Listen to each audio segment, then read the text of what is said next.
Oke, Assalamualaikum warahmatullahi wabarakatuh. Jadi pada kesempatan kali ini saya akan mempresentasikan tentang cara simulasi mengolah sebuah dataset atau pada materi saya kali ini yaitu dataset tentang Dynamic Supply Chain Logistik. Sebelum masuk ke pembahasan materinya, saya akan memperkenalkan diri saya terlebih dahulu. Perkenalkan, nama saya Raka Moko dengan NIM 416250124. Saya berasal dari program studi Teknik Industri Fakultas Teknik Universitas Mercu Buana. Oke, langsung saja kita masuk ke pembahasan materi mengenai simulasi mengolah data Dynamic Supply Chain Logistik dataset ini. Nah, jadi sebelum kita masuk ke materinya, kita harus tahu tujuan melakukan simulasi ini itu apa. Jadi tujuan tujuan simulasi di sini itu yang pertama itu tentang perkembangan teknologi informasi saat ini itu telah mendorong pemanfaatan analisis data dalam berbagai bidang, di mana banyak data dalam jumlah besar yang mencakup informasi mengenai banyak hal. Oleh karena itu, kita butuh untuk melakukan analisis mengolah sebuah data yang jumlahnya itu banyak. Jadi, simulasi ini bertujuan untuk melakukan analisis terhadap suatu dataset yang berjudul Dynamic Supply Chain Logistik, di mana saya akan memanfaatkan bahasa pemrograman Python dan database MySQL, di mana analisis ini dilakukan menggunakan beberapa library yang nantinya akan diinstal, yaitu adalah apa itu yang pertama ada NumPy yang untuk operasi numerik, terus yang kedua ada Pandas untuk pengolahan data. Terus ada Matplotlib dan Seaborn untuk visualisasi data atau tampilan grafik, serta MySQL sebagai media penyimpanan dan pengolahan dataset. Oke, kita langsung masuk ke simulasinya aja. Jadi yang hmm. Jadi langkah pertama itu kita harus mengimport NumPy, Pandas, Matplotlib, dan juga Seaborn sekaligus MySQL konektornya teman-teman. Hal ini eh, bertujuan agar dari setiap library mulai dari NumPy, Pandas, Matplotlib, Seaborn itu tuh mempunyai fungsinya tersendiri, di mana untuk NumPy itu memiliki fungsi seperti pengolahan data numerik, Pandas manipulasi dataset, Matplotlib dan Seaborn itu sebagai visualisasi data, dan nantinya kita akan melakukan koneksi ke MySQL. Terus kita lanjut aja nih, kita tekan Shift Enter. Nah, kita tunggu dulu. Nah, jika seperti ini artinya sudah terkonek atau tersambung teman-teman. Nah, setelah sudah tersambung, kali ini kita akan membaca dataset. Oh ya, saya lupa memberikan info terlebih dahulu. Jadi, sebelum teman-teman melakukan codingannya atau menjalankan codingannya, itu langkah pertama itu harus mengaktifkan XMPP terlebih dahulu, kemudian masuk ke localhost phpMyAdmin, di mana di situ teman-teman membuat database. Terus juga dalam database itu nanti teman-teman masukkan dataset teman-teman sendiri dan kemudian baru jalankan codingannya di Jupyter Notebook.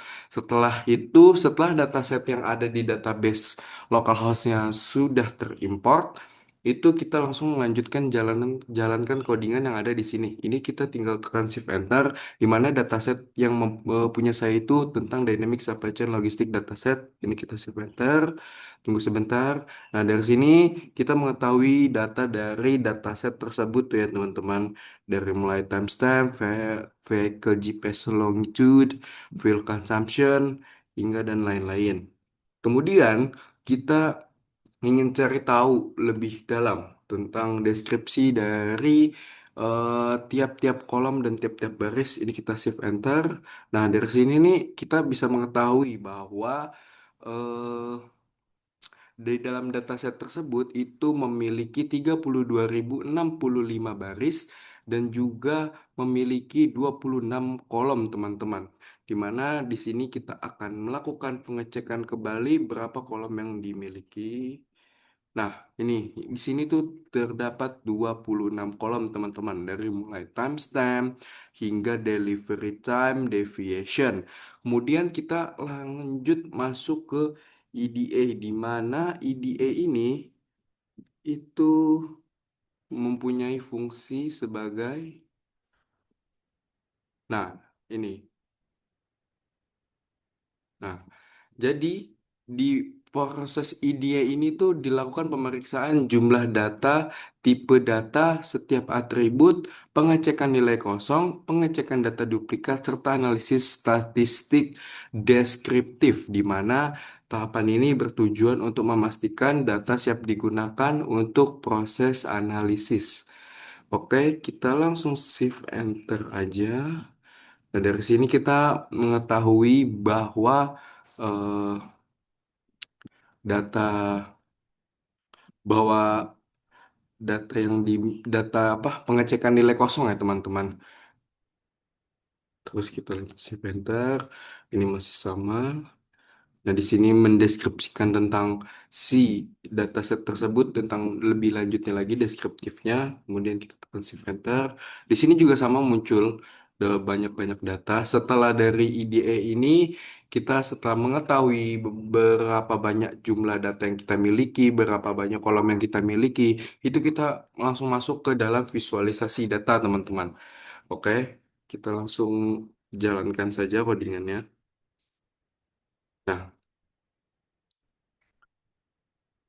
Nah, di mana di visualisasi pertama ini tuh menunjukkan bahwa distribusi shipping cost itu memperlihatkan bahwa biaya pengiriman memiliki variasi yang cukup besar, teman-teman, di mana variasi tersebut dapat dipengaruhi oleh berbagai faktor, seperti jarak distribusi, tingkat permintaan, terus waktu pengiriman, maupun kondisi operasional lainnya. Sehingga informasi ini penting bagi perusahaan karena biaya distribusi merupakan salah satu komponen utama dalam efisiensi rantai pasok.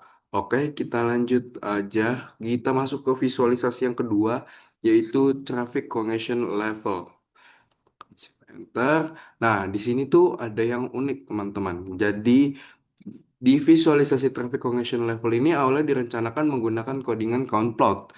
Tetapi setelah saya jalankan sebelumnya itu error karena terdapat data numerik continue dengan nilai unik, teman-teman, yaitu 32.065. Oleh karena itu, visualisasi diubah menjadi histogram. Oke, kita jalankan terlebih dahulu. Nah, dari sini kita mengetahui ini jumlahnya. Oke. Nah, ini dia muncul, teman-teman, distribusi traffic congestion level atau grafik dari si traffic congestion level ini. Jadi hal ini tuh menunjukkan bahwa pemilihan metode visualisasi harus disesuaikan dengan tipe data agar informasi yang dihasilkan lebih akurat dan mudah diinterpretasikan. Di mana kita lanjut ke visualisasi yang ketiga, teman-teman. Nah, di sini itu masuk ke grafik box plot, teman-teman, ya. Di mana grafik box plot supplier reliability score ini menunjukkan bahwa nilai reliabilitas pemasok berada pada rentang 0 hingga 1 dengan medan sekitar 0,5 yang mengindikasikan tingkat reliabilitas pemasok secara umum berada pada kategori sedang. Terus, sebaran data cukup merata dan tidak terlihat adanya outlier, sehingga dapat disimpulkan bahwa data memiliki distribusi yang stabil.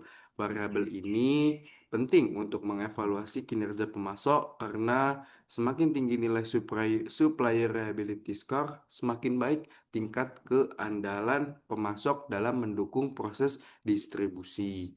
Kemudian lanjut ke visualisasi data yang keempat itu adalah average shipping cost by risk. Kita tekan shift enter terlebih dahulu. Nah, dari sini kita itu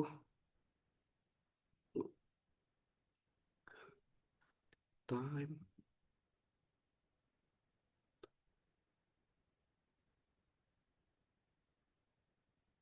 map ya. Oke, kita lanjut. di mana di average shipping cost by risk ini itu menunjukkan bahwa rata-rata shipping cost pada setiap kategori risiko mulai dari low risk, medium risk, dan juga high risk itu memiliki nilai yang hampir sama, teman-teman.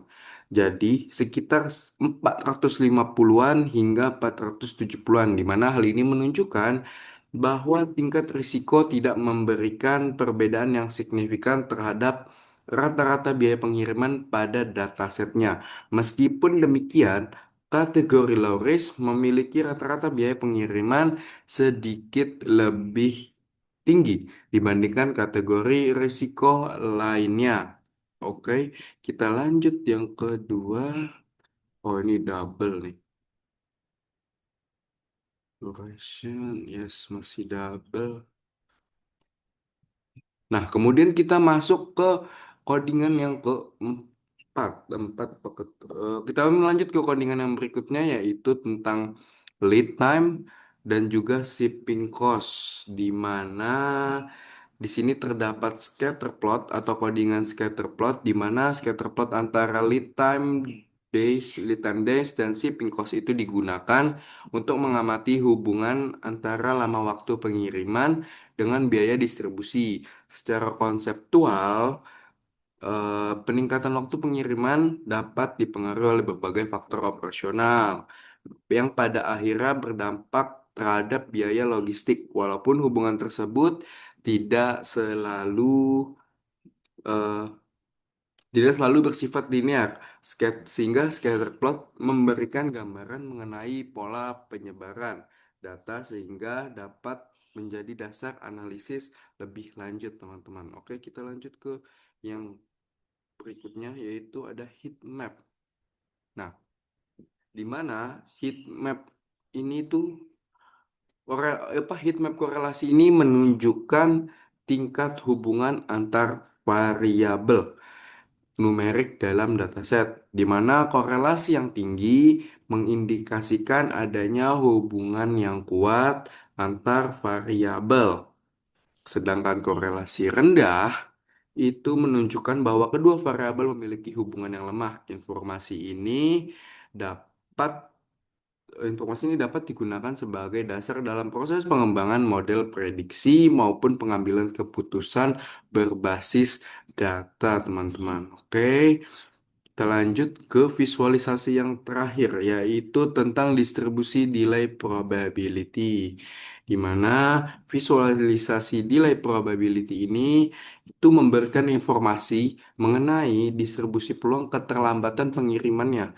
Jadi dalam manajemen rantai pasok itu identifikasi probabilitas keterlambatan merupakan aspek penting karena berkaitan langsung dengan kualitas pelayanan kepada pelanggan. Sehingga penelitian di bidang logistik menunjukkan bahwa pemanfaatan analisis data mampu meningkatkan kemampuan organisasi dan dalam mengidentifikasikan risiko operasional, memperbaiki proses distribusi, dan mendukung pengambilan keputusan berbasis data, teman-teman. Oke, setelah masuk setelah kita membahas tentang visualisasi, tentang input library dan lain-lain, itu langkah terakhir itu kita lakukan koneksi ke dalam MySQL-nya, teman-teman. Di mana selain kita menganalisis tadi itu, kita perlu integrasikan dengan MySQL juga, teman-teman. Jadi, ini kita jalankan terlebih dahulu. Nah, di sini ada keterangan koneksi berhasil, di mana dataset berhasil disimpan ke dalam database sehingga seluruh informasi dapat diakses menggunakan perintah SQL yang nantinya akan dijalankan di localhost, teman-teman. Localhost PHP myadmin. Kemudian ini kita tekan Shift Enter. Setelah melakukan koneksi ke dalam MySQL-nya, kita Shift Enter. Nah, ini kita import datanya itu ke dalam MySQL dan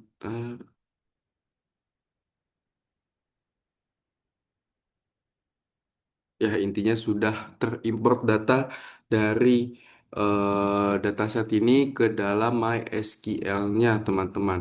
Oke, kali ini kita akan membahas terkait code programnya. Baik dulu. Nah, jadi tadi pembahasan code program yang pertama itu adalah mengimpor beberapa library yang diperlukan seperti NumPy, Pandas, Matplotlib, dan Seaborn di mana setiap library ini itu memiliki fungsinya masing-masing. Setelah teman-teman menginstal dan juga merunning, itu dilakukan pembacaan di mana menggunakan fungsi pd.read_csv di mana seluruh data itu dimuat ke dalam data frame Pandas.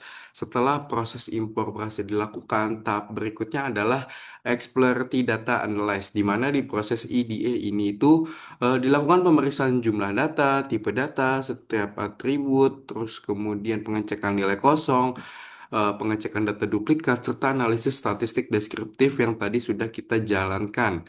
Oke, kita lanjut setelah proses ID selesai tadi kita lanjut ke dalam visualisasi data atau penampilan grafik menggunakan Matplotlib dan juga Seaborn.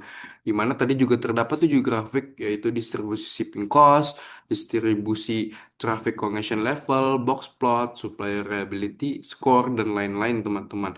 Dan setiap grafik itu memberikan informasi yang berbeda mengenai karakteristik dataset sehingga mempermudahkan proses interpretasi data. Kemudian tahap akhirnya itu kita menghubungkan Python dengan database MySQL yang sudah dibuat sebelumnya di localhost-nya menggunakan MySQL Connector dan SQL Alchemy. Setelah koneksi berhasil dibuat, dataset diimpor ke dalam database menggunakan fungsi to_SQL.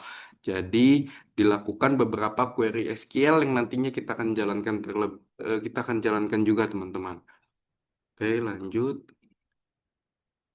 Nah, ini tadi pembahasan terkait hasil simulasinya, di mana di sini tadi itu membahas tentang EDA, ya, di mana hasil simulasi tadi menunjukkan bahwa dataset Dynamic Supply Chain Logistik terdiri dari 32.065 baris dan 26 atribut yang mempresentasikan berbagai aspek operasional yang tadi sudah dijelaskan.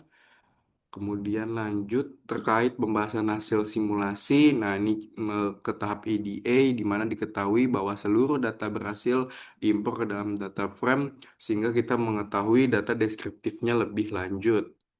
Kemudian kita masuk ke visualisasi. Tadi yang pertama itu ada distribusi shipping cost. Jadi di distribusi shipping cost ini menunjukkan bahwa biaya pengiriman itu memiliki variasi yang cukup besar gapnya teman-teman. Di mana eh, itu bisa mempengaruhi bisa mempengaruhi berbagai faktor seperti jarak distribusi, tingkat permintaan, dan juga waktu pengiriman. Oke, ke next. Kemudian ini pembahasan hasil simulasi yang kedua, di mana simulasi yang kedua, visualisasi data yang kedua ini itu menggunakan histogram, karena sebelumnya ketika saya menggunakan countplot itu terjadi keeroran, di mana saya mengubah codingannya kembali menggunakan histogram karena di eh, data yang dimiliki oleh traffic congestion level ini terdapat data numerik continue dengan nilai yang unik yaitu 32.065. Kemudian lanjut, ini tadi pembahasan mengenai grafik box plot supply reliability di mana grafik box plot menunjukkan bahwa nilai reliabilitas pemasok berada pada rentang 0 hingga 1 dengan median sekitar 0,5.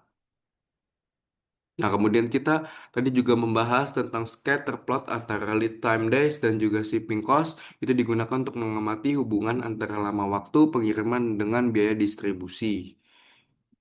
Dan tadi sudah kita jalankan juga visualisasinya, yaitu grafik average shipping cost by risk. Itu menunjukkan bahwa rata-rata shipping cost pada setiap kategori itu memiliki nilai relatif yang hampir sama, teman-teman. Kemudian lanjut ke correlation heat map, di mana heat map korelasi ini menunjukkan tingkat hubungan antar variabel numerik di dalam dataset tersebut, teman-teman. Ya, kemudian kita lanjut ke distribusi delay probability, di mana tadi visualisasi ini tuh memberikan informasi mengenai distribusi peluang keterlambatan pengiriman dalam manajemen rantai pasok. Identifikasi probabilitas keterlambatan menjadi aspek penting, teman-teman, karena itu menyangkut tentang kualitas pelayanan kepada pelanggan. Oke.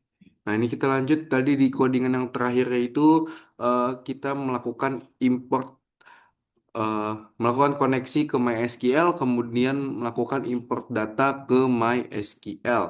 Nah, jadi setelah analisis menggunakan Python, proses integrasi dengan MySQL juga berhasil dilakukan. Dataset berhasil disimpan ke dalam database sehingga seluruh informasi dapat diakses menggunakan perintah SQL, di mana nanti juga ada query yang akan kita jalankan di localhost-nya itu, teman-teman.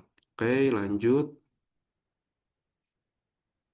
Nah, jadi kesimpulan hasil simulasi yang tadi udah kita dapatkan dapat disimpulkan bahwa penerapan Python dengan library NumPy, Pandas, Matplotlib, dan Seaborn itu mampu mendukung proses analisis data mulai dari pengolahan data, eksplorasi, hingga visualisasi data secara efektif, di mana juga tadi kita menggunakan EDA, di mana EDA memberikan pemahaman yang lebih baik mengenai karakteristik dataset sehingga proses analisis dapat dilakukan dengan metode yang sesuai, serta analisis data berbasis Python dan MySQL dapat memberikan informasi yang bermanfaat mengenai kondisi operasional rantai pasok. Oke, kita jalankan terlebih dahulu ya dalam localhost. Nah, ini udah saya input tadi codingannya. Jadi kita akan running. Jadi sebelum running itu teman-teman harus membuat database terlebih dahulu, kemudian masukkan dataset di dalam database, baru teman-teman masuk ke bagian tab SQL. Dan ini kita langsung jalankan saja eh, perintahnya. Nah, di sini kita dapat mengetahui nih berbagai data yang tadi sudah kita bahas di mana di setelah menggunakan analisis Python itu juga bisa dilakukan analisis menggunakan MySQL, teman-teman. Oke. Nah, jadi eh informasi-informasi yang tadi kita dapatkan di dalam SQL tersebut itu dapat dijadikan dasar dalam pengambilan keputusan untuk meningkatkan efisiensi operasional dan kualitas layanan pada sistem logistik modern. Sejalan dengan temuan penelitian bahwa penerapan data analitik berkontribusi terhadap peningkatan kinerja rantai pasok dan pengambilan keputusan berbasis data.